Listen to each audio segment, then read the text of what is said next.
Welcome back to another astonishing story from Olympics history. Here are a few stories that didn't quite fit anywhere else, but definitely needed to be told.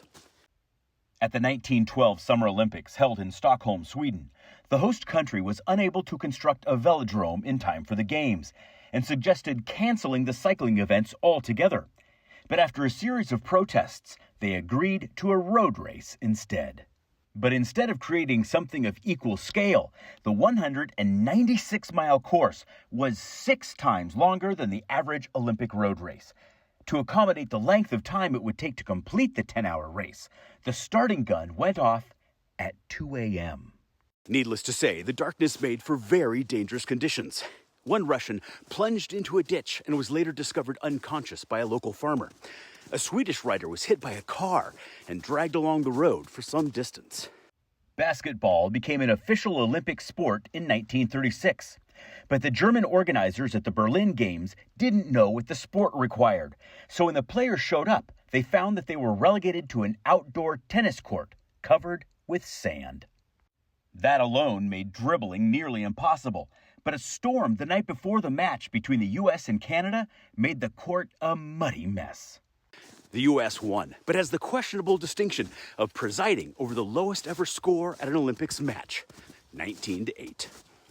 At the Helsinki Summer Games of 1952, the winner of the 1500 meters, Joseph Patel, came out of absolutely nowhere to beat a crowded field of track superstars and snatch the first ever gold medal for tiny Luxembourg, population 250,000. His victory was so unexpected that when it came time for the medal ceremony, the unprepared band didn't even know Luxembourg's national anthem.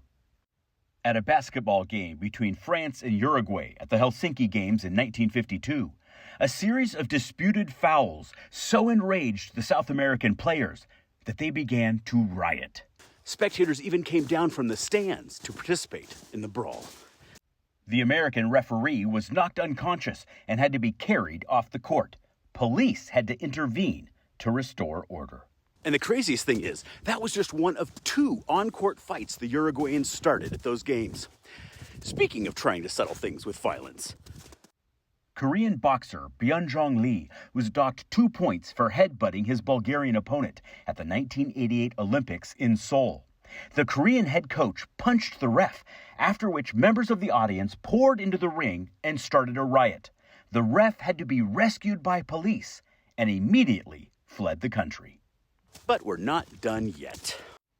At the 2008 Summer Games in Beijing, Cuban athlete Angel Matos was disqualified from his bronze medal taekwondo match for a technical infraction, inspiring him to kick the Swedish referee in the face, splitting his lip and requiring stitches. Needless to say, Matos and his coach were banned from the sport for life.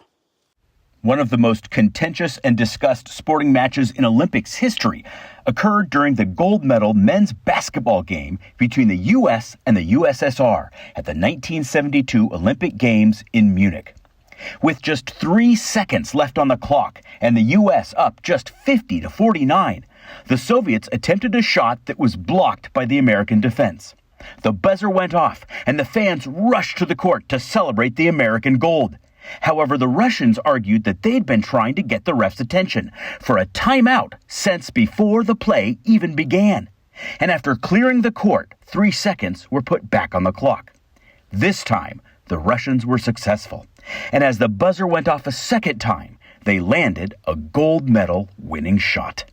While the U.S. team filed a grievance, it was voted down 3-2. All 3 of those votes were from communist bloc countries. The U.S. team voted unanimously not to accept their silver medals, nor did they attend the medal ceremony. The medals have never been collected.